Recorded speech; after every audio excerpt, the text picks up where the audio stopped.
Okay, Jules, let's figure this out. When a team goes out, a team that's supposed to win and qualify relatively easily, you go back and you think of mistakes that were made, things that could have been done differently, players who were called up but who weren't called up. Well, first of all, for this specific game, let's leave out the mess before.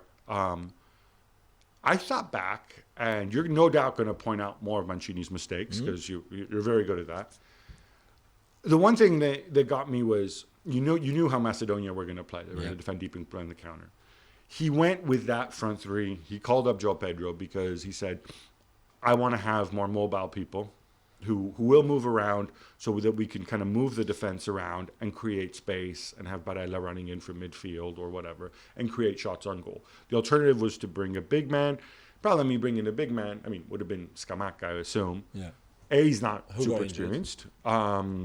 He wasn't injured. He was in the stands. He was not even on the bench. No, he wasn't picked to be on the bench for the game. Yeah. And this is what I'm going to. Scamacca and Zaniolo, he went for João Pedro on the bench, Politano for the one-on-ones. He chose that approach. I get the logic that if you just bring in the big tall dude and you start lumping balls to his head, you become predictable. But I do think that would have been, depending how the game went, I think that could have 100%. Been that could have been a plan B. That could have been something you turn to. And the other one, I go back to this.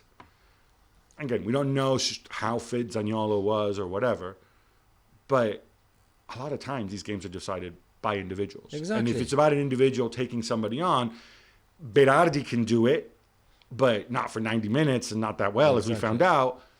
A fresh guy to come, a Zaniolo to come on to try to break something, to try to create havoc somehow. I think he would have had 20 minutes, half hour to do that. I didn't understand the Zaniolo at all. Berardi needs to run at people to be able to dribble pass and make something happen. Zaniolo can make something happen in very, very tight space. Yes. And he has more of a physical presence as well. Really? So that didn't make any sense. The João Pedro, as good as the season he's having in Serie A, good on him. He's a late developer, bloomer, whatever, great. Does that deserve a cap in such a big game? I don't think so. I would have called up Mario Balotelli every single day ahead of him. But then you get the guy who's not mobile, it doesn't matter. Who's got issues. And we go back to the Zaniolo point. I think that for a game like this, for the last 20 minutes, Balotelli on the pitch, in this mindset, listen, we need a saviour. It's 0-0. Every shot is blocked. There's nothing. We just need a bit of inspiration. Go and do what you want. You won't have to defend. You won't have to trail back. You don't have to just get the ball. And I think Balotelli would have been far better for that than anyone that Moncho brought on for the game. Has Balotelli ever done something special or served up a special assist late in injury time? Maybe at 93 minutes and 20 seconds? With a blue shirt. But to be fair though, Roberto Mancini couldn't have known that about Balotelli. Yeah, true. Okay. Yeah, true. No, but you see what I mean? The João Pedro, I see his number coming up on the ball and I'm like, what? And also, João Pedro misses a chance, right at the last second. One of many who's missed chances, But if I said to you before the game, okay, you will have one chance to take it to extra time, only one. It will be the 94th minute. Would you rather, and that's before the game, would you rather have Ciro Immobile being there for that chance, even if his national team record is obviously not as good as the club record or the Lazio record, but still, Ciro, or a guy who is not even Italian really, let's be honest here, who's having a really good season, but he's 30, he's never been in that situation before, never been involved, never even played in Europe. Who would you have picked to be where that ball landed to make it to 1-1 and take it to extra time? Honestly, neither one. But I take your point. Why would you take him out? Because Immobile ran himself into the ground, because I think Immobile he's a confidence player. This is the way Mancini sees it. He's a confidence player. And when things don't go right with him, we saw this at the Euros as well, you often have to take him out. But yes, I think that would have been an obvious game for somebody else to come on to give you that dimension. What just before you go, what I didn't understand is, I'm not going anywhere. No, but before you go to something else, I understand the line. They say there's no need at time to throw strikers and forwards on your pitch to try to win a game, because you can have six forwards on the pitch and you might still not score. However, and I know there was extra time looming in this game, but in a game like this, why taking off one of your front three forward to bring Pellegrini on? Oh, I can Why? explain that. No, but at some point, play Immobile and Joao Pedro if you want, and two wingers, and do you see what I mean? Why? So I think the reason... He almost looked like Mancini starting to get really stressed out, thinking like, oh my God, we're not going to score. We're going to go to extra time. Let's bring Chiellini on. Why? Okay, so Chiellini... And then make those defensive subs. It didn't make any sense to me. So Chiellini was a purely, I think, emotional choice, kind of like roll the dice, blah, blah, blah. He's only got half an worked hour. out well. Try to lift the morale. Well, it's not... I know, but I'm happy to blame Chiellini for many things. I'm not blaming him for this. No, but he's just come on, and maybe it's a player that's played the whole game. He comes out quicker on Tarkovsky. I don't know. Anyway. The other one, the Pellegrini thing, I have no problem with whatsoever. Pellegrini's in really good form. Yeah. He's played wide before. You've got the free kick option. He's a guy who scores big goals. I mean, honestly, I would have played him in midfield, not wide like that. I mean, to me that's less of an issue.